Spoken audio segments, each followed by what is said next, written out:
Dahlia sat on the floor, leaning against the wall of the mayor's office, staring at Wirt's ruined face. The wound was through the skull, and the floor was flooded with his shimmering blue-green blood. Darkness waited outside, feeling her unmoving against the wall. Death soon edged toward the door, an eye looking back at the mother. The human is making odd noises. Mother Darkness rose up and took a step toward the young, nestless female. She does that at times when alone. She needs another few moments. Her breath is wrong, vibrations wrong. Is she ill? Darkness's eyes shrank, growing darker. It is a human thing. The Queen does it at times too, but this isn't illness. Their thoughts don't coalesce as ours does. The noises? Death soon asked. Darkness let the white return to her eyes and stepped in through the open door of the human structure. She tapped her feet on the solid floor, feeling the sound go through the ground. She has had time to release the water. When she does the thing with her face and moves away, taste it when she is looking at me. What water? The two moved through the entry hall and took up position next to opposite posts. Darkness started climbing the column up to the second floor, two eyes on the younger female. The human, they excrete good water from their eyes when they are overwhelmed like this. It is delicious, but they do not discuss it. You try these drops, daughter. Do not let her notice you do so. They are a secret people. Death soon thought about it as they climbed. They reached the second floor and climbed the wall toward the room the human was in. Death soon watched the mother as she reached to turn on the rectangle to make the human words. Wait. Darkness paused, looking back at her with an eye. I don't understand. Secret people? Darkness let loose her grip on the wall and moved onto the floor, standing tall. She put two hands onto the floor and sent out small tremors, alerting the tribe of her location. The humans do not feel. In their minds they are always alone. They cannot feel their sisters, their males, their mothers, none of them. They can only see what is in front of them. Have you not noticed? Death soon bowed slightly, widening her eyes. I have noticed. Then think how bad your body would ache if you lost your tribe along with your nesting grounds. Death soon shrank into herself. Mother Darkness turned her eyes away from her, still speaking. That, I think, is how they feel all the time. It is amazing they can operate at all. Dahlia looked up as the tall woman entered the room. Hello, Mother Darkness, she said, forcing a smile as she got up. Darkness turned on the rectangle in time to hear the translation. Hello, Dahlia, she replied. You are hurt from the Quiet One's death. Dahlia nodded, still forcing the smile. She looked down at Wirt's body. I checked vitals and got nothing. She took a few steps around the edge of the pool of fluids. Honestly, though, I have no idea how he's made, or how he works. Darkness motioned with her lower left hand toward the wanderer female, and Death soon moved toward where Dahlia was sitting. She then stepped closer to Dahlia, all four eyes focused on the human. She reached up and took the tear off her cheek and put it into her mouth. That one has always been quiet. He was known to be just as he is. Darkness turned and lowered herself toward the body, touching the same finger into the fluids. She pulled up a drop and tasted it. Dahlia raised a hand in protest, but fell short as she watched. Mother Darkness moved her mandibles, checking the flavors. Decay is starting. He has a smell, but also there are hints of the human magic in him. Human magic? Dahlia asked. The mother turned an eye up toward her. Tastes like the science machines we used to get here, and the devices in your labs. Doesn't taste edible. Dahlia nodded. That makes sense. He's at his core, a machine. The human-looking part was a ruse. Death soon moved away from the spot Dahlia was sitting and crawled onto Wirt's body. She touched the hole and moved some loose flaps. There is light inside him. She pivoted an eye and spoke again.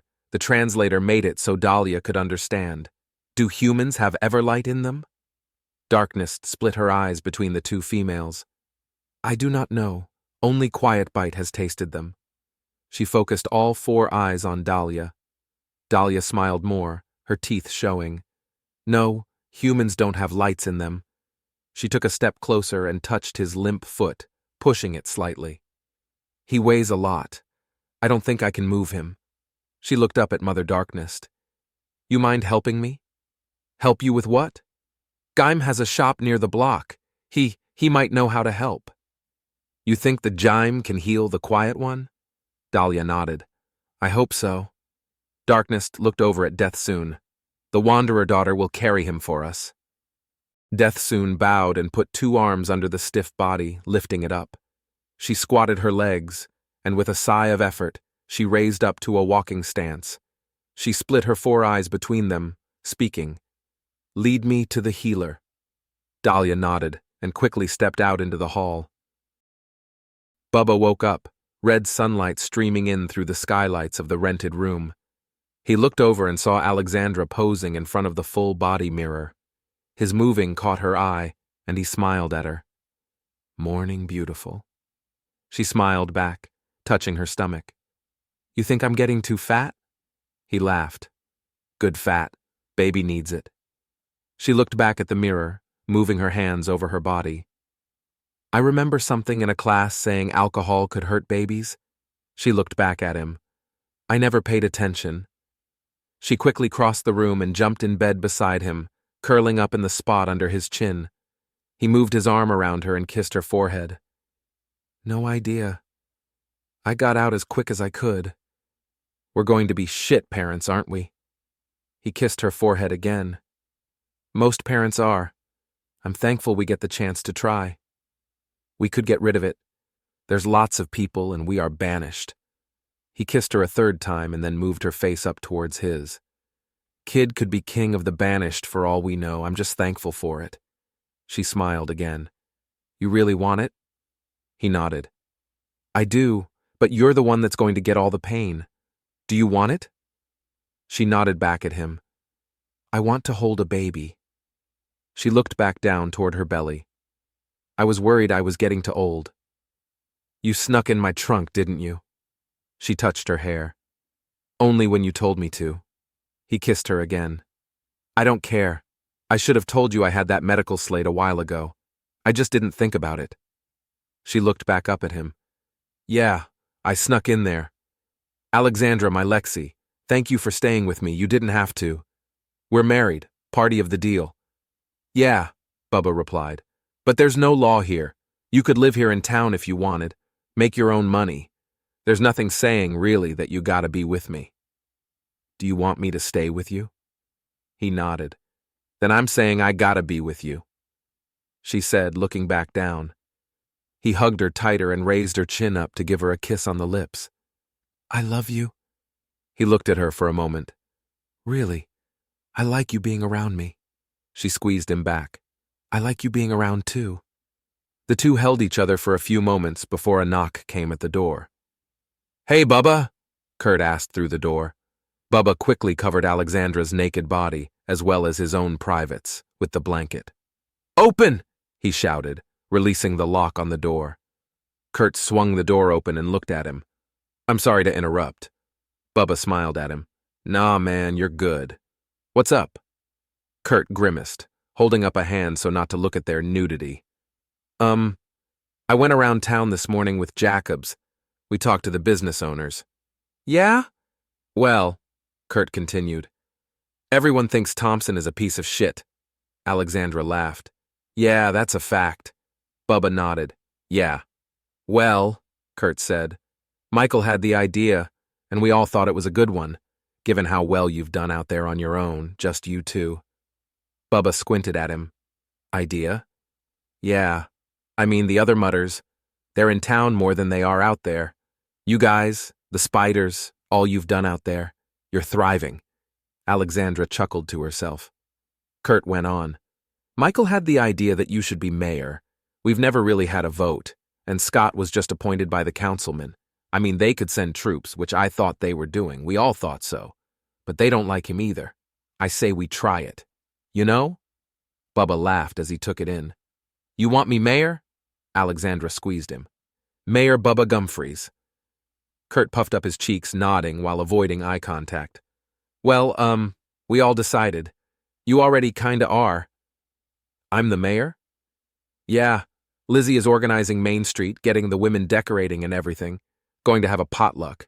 Hell, Pussdot is out there socializing with folks, blowing smoke up their asses about you right now. Bubba laughed. Oh God, Puss and I been tearing shit up out there. That might not be a good thing. Kurt laughed with him. Nah, bud, it's a good thing. People like hearing what it's really like out there. Sammy, he's not that far out. He's talking with some of the big ones, offering them residence near him. Alexandra rolled her eyes. Sammy? He's an odd one. Kurt shrugged. Yeah, odd, but that might be good. We all get lonely. Hell, save him some money here in town, maybe. He laughed. Bubba sat up and swung his legs over the side of the bed. Kurt looked away quickly. Well, shit, Bubba said as he stood up and started gathering his clothes. He stopped and looked over at Alexandra. I ain't moving to town. Fuck that. I don't know about this. Kurt laughed again. Elise and Jacobs didn't think you would. Talking with the block folk, we think we could run a line out to you. Telemute, you know? Bubba slid into his underwear while looking at the man. You want me to call in every day? Kurt nodded. Yeah, start wire, get the mutters more connected. Get you some neighbors, maybe? This is a good thing. Hell, you could run a survival school out there, teach folk. Bubba shook his head. What the hell are we into, Lexi? Puss's people are one thing, but people? She rolled over, forcing Kurt to avert his eyes again. Well, I can't be a queen out there without a proper king. I think it's good. Socialize you more. She looked over at Kurt. I'll get him ready here quick. Give us some time to get fixed up and we'll be down. Kurt bowed slightly and stepped back out the door. Take your time. People aren't in a rush at all today. Bubba looked over at her as he buttoned up his shirt. Mayor? She ran her hand up his chest and unbuttoned the buttons he had just done up. Yeah, but not yet. Geim finished wiring up the rig into the ports he had dug out from Wirt's body. He slid on his VR gloves and glasses and looked over at Dahlia. Gonna check see what he's still got ticking. He looked back ahead and activated the diagnostic program. Blue lines coalesced into a sleeping face. Little zizzes floated above the rendering. Geim tapped the face. Wake up. Wirt, you there? A screen appeared on the forehead of the sleeper. I am presently in sleep mode. Please return when I am not sleeping. Ji-Mei read it and huffed slightly. What? What is it? Dahlia asked. Geim, still looking at the VR render, replied, Well, he's alive, I think, but he's in sleep mode. Well, how do we wake him up? Darkness knocked over a box of small plastine gears and looked around. The humans didn't look her way, and she started brushing them back into the box with her lower hands. Death soon stood closer to the two humans, but her eyes were focused on the wiring attached to the body. Even with this much damage? He is alive? Dahlia listened to the translation repeated from the rectangle around Darkness's neck and from the speakers in Geim's shop. Yeah, he's alive. She looked over at Darkness. You can turn yours off. He's got a system in here. Darkness mimed a nod and deactivated hers. Death soon put her hands on Wirt, feeling. And he is made of things like in here? Dahlia sighed and nodded. Yeah, he's a silicate. The outer flesh is a shell, a ruse. Death soon listened to the translation and stood a bit taller. Interesting. Geim was moving his hands around, touching the sides of the rendered face. Wirt, your body is shot. Can you hear me? The screen printed off a response for him. Geim is not an approved access profile. Geim groaned. What about Dahlia? Dahlia has gained polling points in trading and potential friendship. Geim slipped off the glasses and gloves, handing them over to Dahlia. She looked them over. What you want me to do with those? They're tied into him. They register all the inputs and he knows who is wearing them. I can't pretend to be you. And why would you want to do that?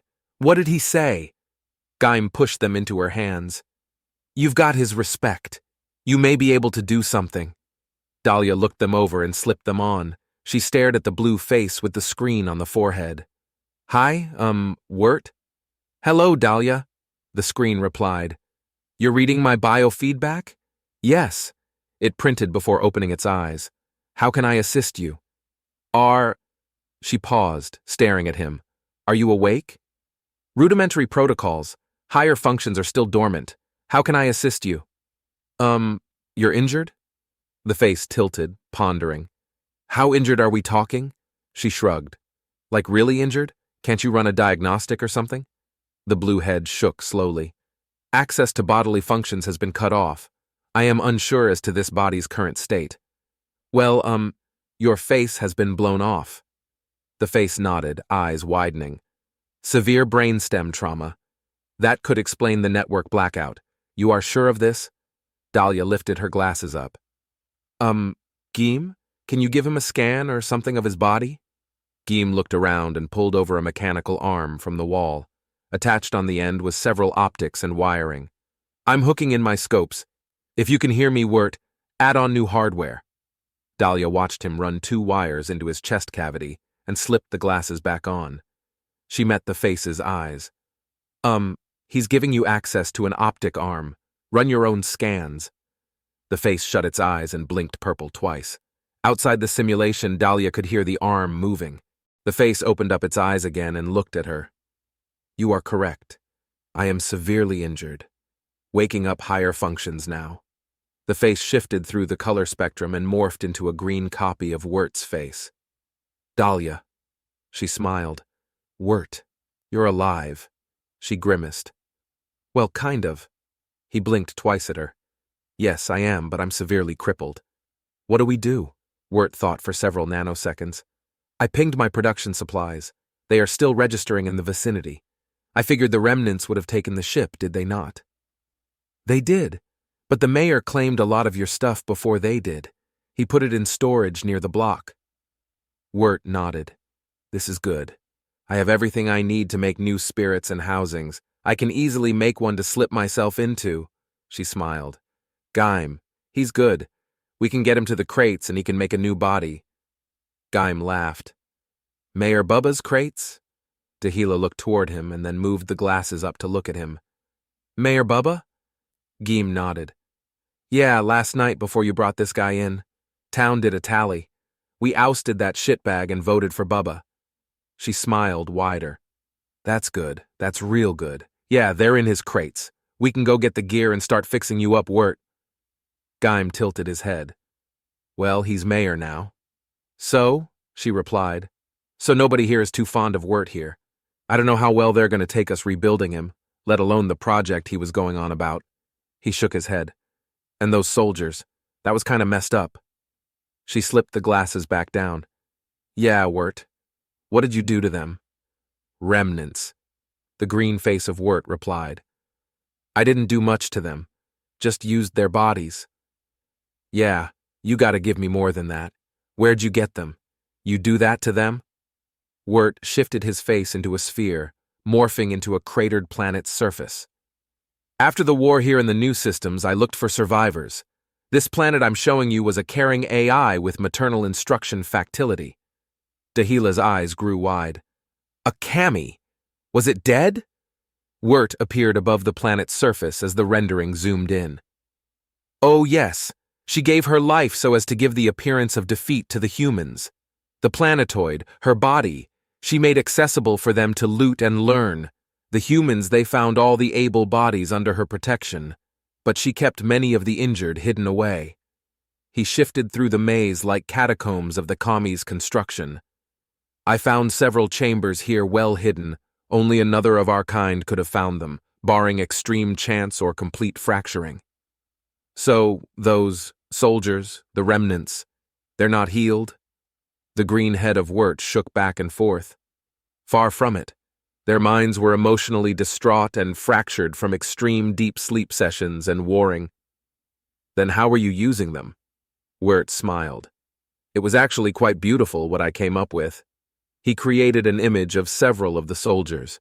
See, they had lots of bodily core functions memorized. Combat skills. I was using their bodies to activate basic core mental capabilities through use, without activating their stress responses.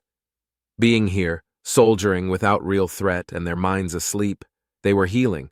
Quite genius, if I can say. Dahlia shook her head. So they were in a healing coma, and you were puppeting the bodies. He bounced back and forth. Yeah, doesn't look good to humans. He laughed. Not much does, though, am I right? Well, where were they from? He manifested a hand to brush her off. Bah! All over old Earth wars. Her eyes grew wide again. They're that old. Yeah, that's part of why their memories are so corrupted. The repeat anti-aging sessions have rolled them back a few times, new neural growth moving out bits of the old.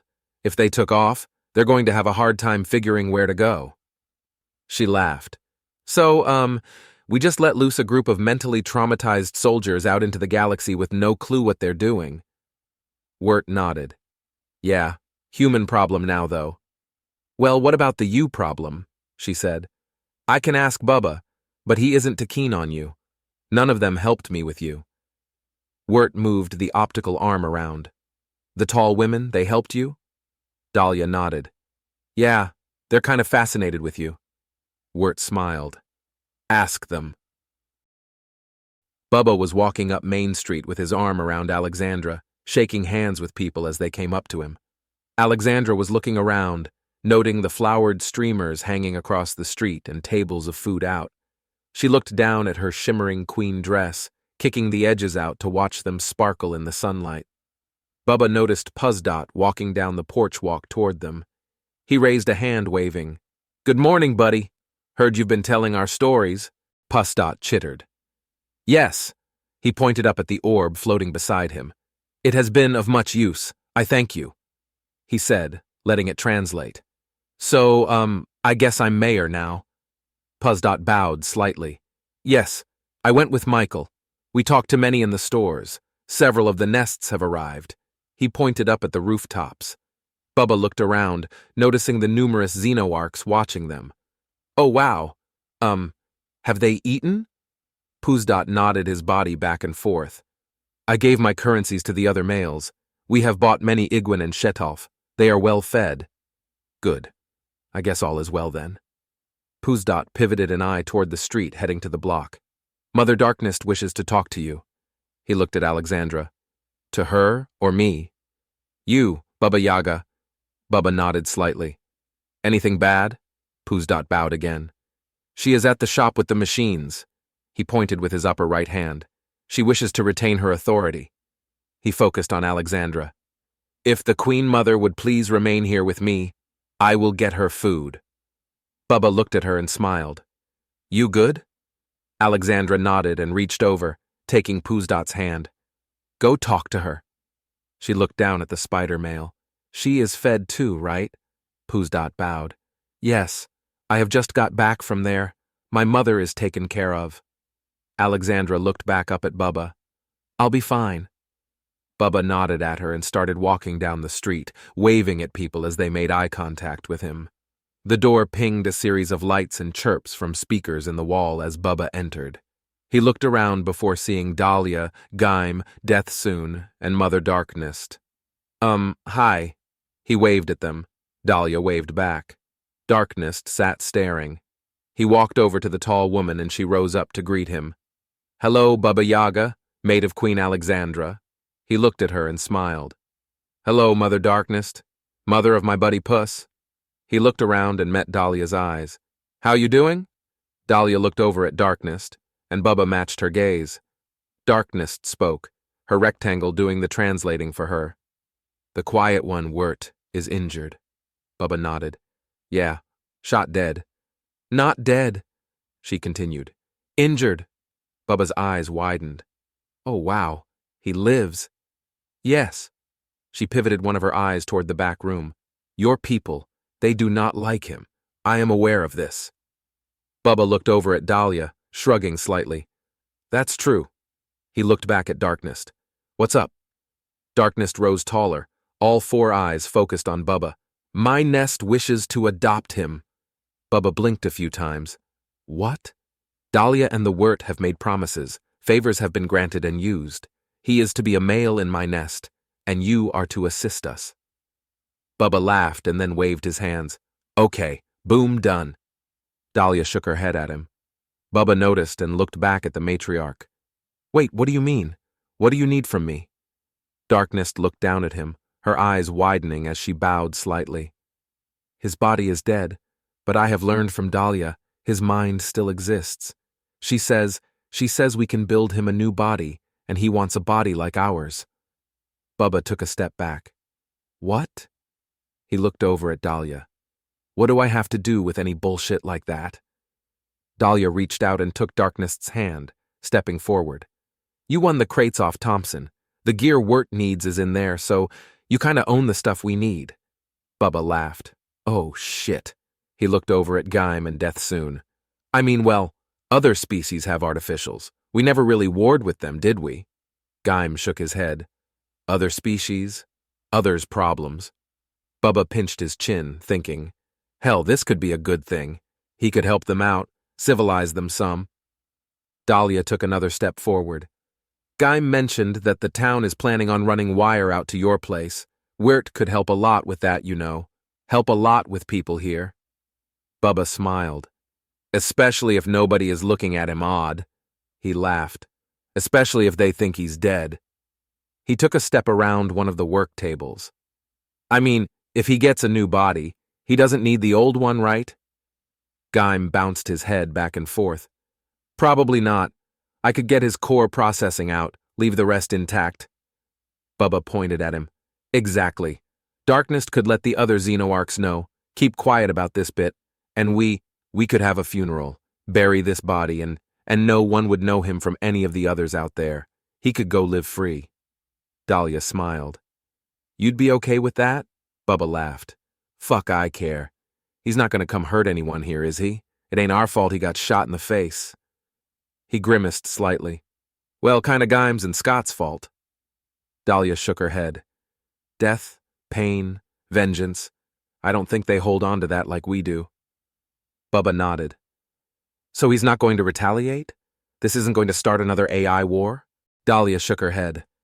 I've been talking to him, and I don't think there ever really was a war like you're thinking. Bubba laughed. There's been lots of wars. He shook his head, raising a hand up. Whatever. Yeah, I'll help you guys. I wanted to catalog what I won anyways. He started toward the door and paused. You think, when he's up and running again, you think Wirt can get us any signal? Dahlia shrugged. Gaim leaned over to her. Entertainment frequencies. Get us linked up to the network. Dahlia shrugged again. No idea, but I can ask him. Bubba started to open the door and raised his hand again. And how is the Wi-Fi going to work with the magnetics? Won't that jack up the signal? Gaim groaned. Shielded wire, Mayor. Bubba smiled and opened it. Yeah, let's get that going then. He stepped out into the midday sun and hipped his hands, smiling. Good day. Good fucking day.